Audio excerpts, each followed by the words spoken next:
সর্বোচ্চ 3000 বছর হায়াত পেলেও এই দুনিয়ার বুকেই তারা মৃত্যুবরণ করে।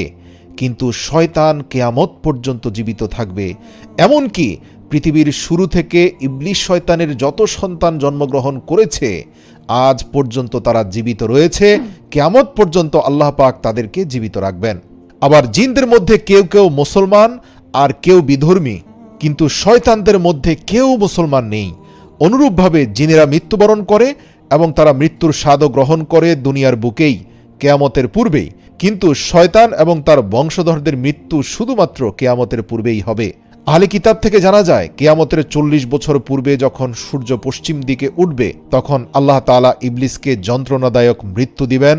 তখন তার সাথে সাথে সকল শয়তানের সন্তানদের মৃত্যু হবে।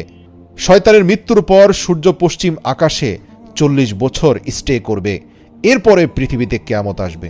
আল্লাহু আকবার। প্রিয় দর্শক, এখন আলোচনা করব শয়তানের নেটওয়ার্ক কিভাবে কাজ করে এবং শয়তান তার সন্তানদেরকে কোথায় কোথায় ডিউটিতে নিযুক্ত করে রেখেছে এবং কিভাবে শয়তানেরা মানুষকে গোমরাহ করার কাজে ব্যস্ত রয়েছে। বর্ণিত আছে শয়তানের 5 জন প্রসিদ্ধ ছেলে সন্তান রয়েছে। হযরত মুজাহিদ রাহিমাহুল্লাহ বর্ণনা করেন শয়তানের প্রসিদ্ধ ছেলেদের নাম এবং তাদের কাজের বর্ণনা